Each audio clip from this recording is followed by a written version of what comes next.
नमस्कार, मी दिनेश कांजी. आपण बघताय न्यूज डंका. केंद्रीय परिवहन मंत्री नितीन गडकरी यांच्या कामाची गेली 10 वर्ष प्रशंसा सुरू आहे. ही प्रशंसा त्यांनी बांधलेल्या रस्त्यांसाठी होते, पुलांसाठी होते, टनेलसाठी होते, त्यांच्या नव्या नव्या कल्पनांसाठी होते. परंतु गेल्या काही काळामध्ये, गेल्या 10 वर्षात त्यांची जेवढी प्रशंसा झाली नाही तेवढी लाखोली त्यांना पडते आणि त्याचं कारण आहे E20 petrol. E20 पेट्रोलमुळे Nitin Gadkari यांच्यावर टीकेचा भडीमार होताना दिसतोय आणि आता तर मर्सिडीजवाले सुद्धा या गोंगाटामध्ये सहभागी झालेले आहेत. त्याच्यामुळे पुन्हा एकदा चर्चा करण्याची गरज आहे की नेमकं सरकारचं काय चुकतंय, कुठे चुकतंय, खरोखरच चुकतंय का, आणि याच विषयावर या व्हिडिओमध्ये बोलणार आहोत. परंतु व्हिडिओ सुरू करण्यापूर्वी एक छोटीशी विनंती, आमचा चॅनल सबस्क्राईब करा. जर आवडला तर व्हिडिओ लाईक करा, शेअर करा, हाईप करा. E20 पेट्रोल म्हणजे काय हे आपल्या सगळ्यांना माहिती आहे, तरी सुद्धा पुन्हा एकदा सांगतो. असं पेट्रोल ज्याच्यामध्ये इथेनॉलचं 20% मिश्रण करण्यात आलेलं असतं. आपण E5 पासून सुरुवात केली म्हणजे पेट्रोलमध्ये फक्त 5% इथेनॉलचं मिश्रण करायचं. त्याच्यानंतर E10 पर्यंत आपण गेलो. सध्या आपण E20 चा पर्याय स्वीकारलेला आहे. भविष्यात आपण E25 कडे वळणार आहोत आणि आपलं लक्ष आहे E85 पर्यंत जाण्याचं. भविष्यात असाही आपला प्रयत्न आहे की पूर्णपणे इथेनॉलवर चालणाऱ्या गाड्या भारतामध्ये वापरल्या जातील. अनेकदा मळलेल्या वाटा सोडून एखाद्या नव्या वाटेवर चालण्याची सुरसुरी तुम्हाला येते आणि त्या वाटेवर जेव्हा तुम्ही प्रवास सुरू करता तेव्हा सुरुवातीचा प्रवास कदाचित खडतर असू शकतो. सरकारने पेट्रोलमध्ये इथेनॉल मिश्रण करण्याचा जो निर्णय घेतला तो सुरुवातीला लोकांना बरा वाटला, कारण देशाच्या पैशाची बचत होणार होती. परंतु आता याचा वाहन चालकांना त्रास होतोय. खरं तर E20 पेट्रोलची सक्ती सरकारने केलेली नाहीये. वाहन चालकांकडे अन्य पर्याय उपलब्ध आहेत. पहिला पर्याय आहे असं पेट्रोल ज्याच्यामध्ये इथेनॉलचं प्रमाण कमी असेल, म्हणजे 20% कमी असेल, काही ठिकाणी 5%, काही ठिकाणी 10%, आणि असंही पेट्रोल तुम्हाला उपलब्ध आहे ज्याच्यामध्ये अजिबात इथेनॉलचं मिश्रण करण्यात आलेलं नाहीये. परंतु याच्यामध्ये समस्या अशी आहे की हे जे पेट्रोल आहे ते E20च्या तुलनेमध्ये थोडंसं महागडं आहे. केंद्र सरकार जेव्हा केव्हा एखादा मोठा निर्णय घेणार असते तेव्हा तो निर्णय घेण्याच्या पूर्वी काटेकोर नियोजनाची गरज असते, आणि जेव्हा नियोजनाचा अभाव असतो किंवा नियोजनामध्ये कुठे कमतरता राहते तेव्हा त्याचा थेट त्रास लोकांना होण्याची शक्यता असते. आता केंद्र सरकारने जो E20 पेट्रोलचा निर्णय घेतलाय त्याचा त्याच प्रकारे लोकांना त्रास होताना दिसतोय आणि त्याच्यामुळे लोकांच्या मनामध्ये थोडी थोडी नाराजी निर्माण झालेली आहे. इथेनॉल मिश्रित पेट्रोलमुळे देशाचं परकीय चलन वाचतंय का, तर ते वाचतंय. देशाची बचत होते का, तर ती होते. देशाच्या तिजोरीमध्ये पैसा वाढतोय का, तर तो वाढतोय. शेतकऱ्यांच्या खिशामध्ये थेट पैसा जातोय का, तर जातोय. परंतु जर कार चालकांचं नुकसान होत असेल, म्हणजे देशाचं भलं झालं, शेतकऱ्यांचं भलं झालं, मग भुर्दंड कार चालकांनी का सोसावा? असा कार चालकांचा प्रश्न आहे आणि तो प्रश्न योग्य सुद्धा आहे, कारण देशामध्ये ज्यांच्याकडे कार आहेत किंवा बाईक आहेत ते सगळे काही करोडपती नाही आहेत आणि त्यांचं नुकसान होणार नाही याची काळजी केंद्र सरकारने घेतली पाहिजे. आणि जर नुकसान होत असेल तर त्या नुकसानीची भरपाई त्यांना मिळेल याची काळजी केंद्र सरकारने घेण्याची गरज आहे. कार चालकांचा असा आक्षेप आहे की इथेनॉल मिश्रित पेट्रोल वापरल्यामुळे, E20चा वापर केल्यामुळे त्यांच्या गाड्यांचे काही स्पेअर पार्ट खराब होत आहेत. केंद्र सरकारने या तक्रारीची दखल घेतलेली आहे. वाहन निर्मिती करणाऱ्या कंपन्यांना आदेश दिलेले आहेत, जेव्हा तुम्ही कारचं सर्व्हिसिंग करता तेव्हा E20च्या वापरामुळे जर गाड्यांचे काही स्पेअर पार्ट खराब झाले असतील तर त्याचे रिप्लेसमेंट करताना अतिरिक्त शुल्क तुम्ही कार चालकांकडून वसूल करू नका. आता केंद्र सरकारने तर आदेश दिलेले आहेत, परंतु या आदेशाची अंमलबजावणी होते की नाही हे पाहण्यासाठी केंद्र सरकारचा कर्मचारी प्रत्येक सर्व्हिस स्टेशनवर हजर असेल असं नाहीये आणि त्याच्यामुळे अनेक ठिकाणी संघर्षाचे प्रसंग निर्माण होत आहेत. काही ठिकाणी कार चालकांना प्रचंड मनस्ताप होतोय. E20च्या विरोधात जो ओरडा होता त्याच्यामध्ये आता मर्सिडीज वाल्यांचा सुद्धा आवाज सामील झालेला आहे. ते सुद्धा आता म्हणतात की मर्सिडीजला पुरेसा मायलेज मिळत नाही. खरं तर मर्सिडीज आणि मायलेज हे दोन शब्द काही समांतर जात नाहीत, कारण मर्सिडीज ही आलिशान कार आहे, ती भपक्यासाठी वापरली जाते. मायलेजचा विचार मर्सिडीज घेताना कोणताही ग्राहक करत नाही, तरी सुद्धा मर्सिडीजवाले सुद्धा आता E20च्या विरोधामध्ये बोलायला लागलेले आहेत. खरं तर सर्व प्रकारचे पर्याय उपलब्ध आहेत. E20 जर तुम्हाला घ्यायचं नसेल तर तुम्हाला XP95 चा पर्याय उपलब्ध आहे. तुमच्याकडे स्पीड पेट्रोलचा पर्याय उपलब्ध आहे. अनेक खासगी पेट्रोल पंप आहेत, म्हणजे सरकारी पेट्रोल पंप बाजूला ठेवा. SR आहे, नायरा आहे, शेल आहे. या पेट्रोल पंपवर तुम्हाला इथेनॉल विरहित पेट्रोल उपलब्ध असतं. तरी सुद्धा हा ओरडा होतोय हे लक्षात घेण्यासारखं आहे.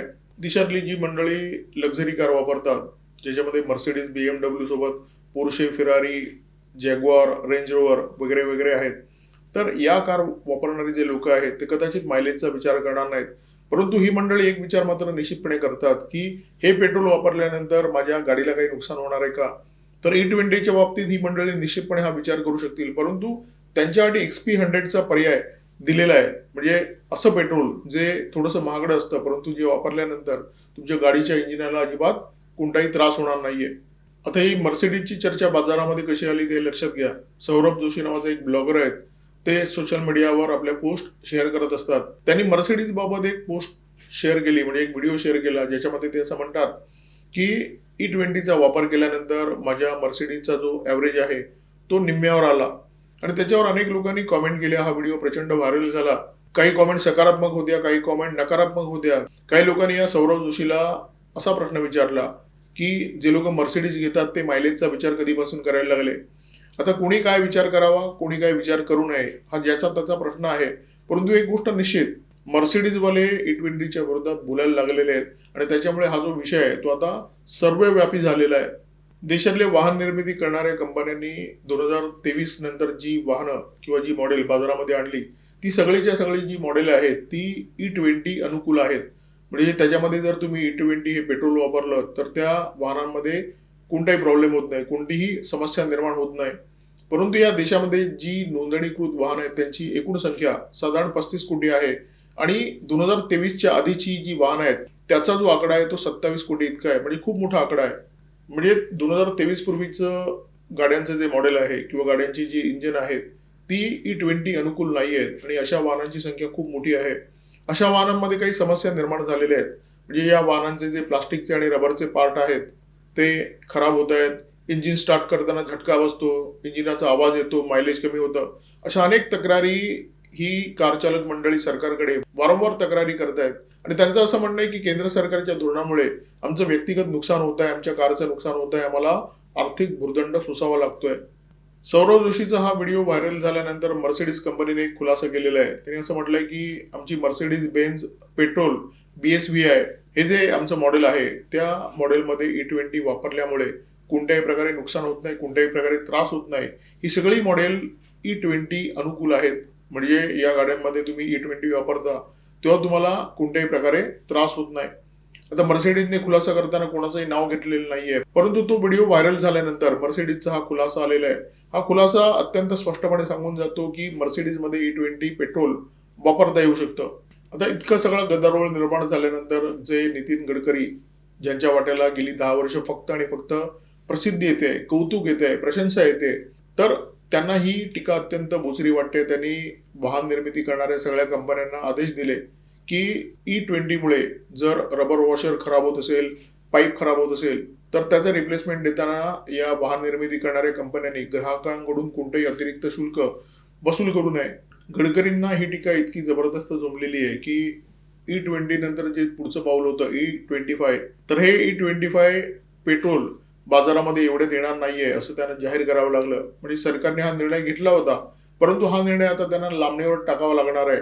कारण सरकारवर टीका करणारे जे लोक आहेत ते सर्वसामान्य लोक आहेत. सर्वसामान्य लोकांना जर त्रास होत असेल तर स्वाभाविकपणे सरकारच्या विरोधात नाराजी वाढणार आणि सर्वसामान्य जनतेची नाराजी सरकारला कधीच नको असते. त्यामुळे ही नाराजी टाळण्यासाठी E25 पेट्रोल बाजारात आणण्याचा जो निर्णय आहे तो सरकारने आता बराच लांबणीवर टाकलेला आहे. आता अनेक भारतीयांना जे E20चे संकट वाटतंय ते संकट नेमकं कोणत्या प्रकारचं आहे हे समजून घेण्याची गरज आहे. तुम्ही एका प्रणालीचा वापर करताय आणि ती प्रणाली सोडून तुम्ही दुसऱ्या प्रणालीवर शिफ्ट होत आहे.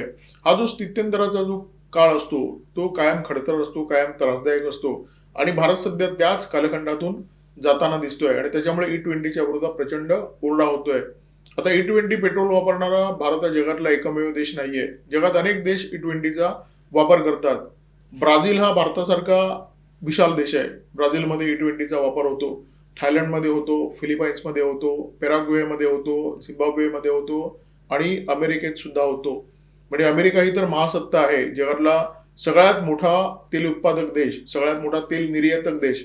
तर या देशामध्ये तेल असून सुद्धा इथेनॉलचा वापर इथल्या इंधनामध्ये केला जातो, इथेनॉलचं मिश्रण केलं जातं आणि अमेरिकेमध्ये तर अनेक पेट्रोल पंपवर तुम्हाला E85 मिळेल आणि हे जे इंधन आहे ते फ्लेक्स फ्युएल गाड्यांमध्ये वापरलं जातं. म्हणजे अशा गाड्या ज्या गाड्यांमध्ये मिश्र इंधनाचा वापर केला जाऊ शकतो.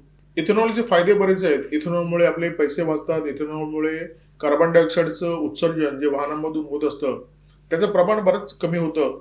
अमेरिकेसारखा बडा तेल उत्पादक देश सुद्धा त्यांच्या इंधनामध्ये जर इथेनॉलचं मिश्रण करत असेल, तर भारतासारखा देश जो तेल उत्पादक नाहीये, जो 87% क्रूड तेलाच्या आयातीवर अवलंबून आहे, असा देश आम्ही आमच्या इंधनामध्ये इथेनॉलचं मिश्रण करणार नाही, असा माज अजिबातच दाखवू शकत नाही. भारताने पेट्रोलमध्ये इथेनॉल मिश्रण करण्याचं जे धोरण स्वीकारलं ते अत्यंत यशस्वी झालेलं आहे आणि याच्यामुळे आपला प्रचंड पैसा वाचलेला आहे. 2014 पासूनचे जर आपण आकडे पाहिले तर पेट्रोलमध्ये इथेनॉलचं मिश्रण करून आपण जवळजवळ 1,90,000 कोटी रुपये वाचवलेले आहेत, म्हणजे जवळजवळ 2 ट्रिलियन. E20 मुळे ज्या समस्या निर्माण झालेल्या आहेत ती समस्या दूर करण्याचा राजमार्ग एकच आहे. वाहन निर्मिती करणाऱ्या ज्या कंपन्या आहेत त्यांनी आपल्या वाहनांची निर्मिती करताना अशा प्रकारे निर्मिती करावी की जी मॉडेल पूर्णपणे इथेनॉल अनुकूल असतील आणि ज्याच्यामध्ये इथेनॉलचा वापर केल्यामुळे कोणत्याही प्रकारे समस्या उद्भवणार नाहीये.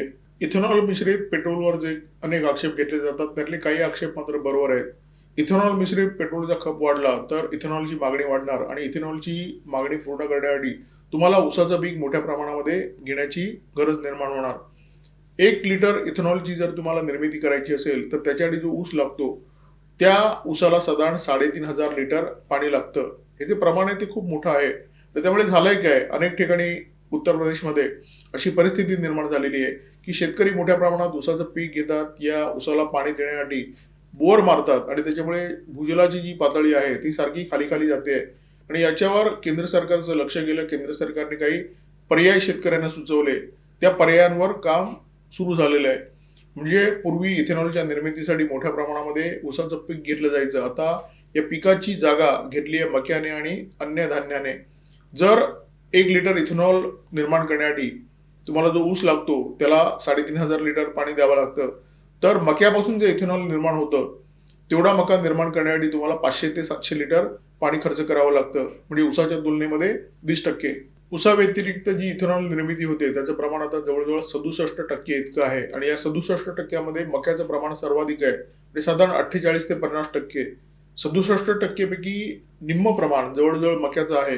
अन्य धान्यापासून सुद्धा इथेनॉलची निर्मिती होते, त्याच्यामध्ये तांदूळ सुद्धा आहे. कधी काळी हा तांदूळ आपल्या गोदामांमध्ये सडून सडून जायचा, परंतु या सडलेल्या तांदळापासून आता इथेनॉलची निर्मिती होते आणि त्यामुळे शेतकऱ्याच्या खिशामध्ये 4 पैसे अधिक जात आहेत. केंद्रात सरकार कोणाचंही असो हे जनतेच्या रोषाला कायम घाबरत असतं आणि इथेनॉलच्या विरोधात जो रोष निर्माण झालेला आहे म्हणजे इथेनॉल मिश्रित पेट्रोलच्या विरोधात, त्याची दखल केंद्र सरकारने घेण्याची गरज आहे. कारण याच्या पुढे केंद्र सरकार पेट्रोलमध्ये जे इथेनॉलचं प्रमाण आहे ते टप्प्याटप्प्याने वाढवत जाणार आहे. जे लोक आक्षेप घेत आहेत त्या प्रत्येकाचे आक्षेप सोशल मीडियावर आमचे रील व्हायरल व्हावेत, आमचे व्हिडिओ व्हायरल व्हावेत म्हणून घेण्यात आलेले नाही आहेत. काही जणांनी ज्या तक्रारी केलेल्या आहेत त्या अत्यंत योग्य तक्रारी आहेत आणि त्या तक्रारीची दखल केंद्र सरकारने घेतली पाहिजे, त्याचा निपटारा केला पाहिजे आणि भविष्यामध्ये जेव्हा टप्प्याटप्प्याने इथेनॉलचं प्रमाण पेट्रोलमध्ये वाढेल ते वाढवताना आधी ज्या समस्या जनतेला आलेल्या आहेत, वाहन चालकांना आलेल्या आहेत, त्या भविष्यामध्ये उद्भवणार नाही याची योग्य काळजी सुद्धा घेतली पाहिजे. तर हे E20 आणि इथेनॉलचं जे पुराण आहे ते इथेच थांबवतोय. या व्हिडिओमध्ये माझ्यासोबत होते cameraman methyl Kadam, video editor Ajay Shelke. Video जर आवडला असेल तर लाईक करा, शेअर करा, कॉमेंट बॉक्समध्ये व्यक्त व्हा, सबस्क्राईब करा न्यूज डंका, सोबत सबस्क्राईब करा बीज डंका सुद्धा आणि बेल आयकॉन दाबायला अजिबात विसरू नका. नमस्कार, धन्यवाद.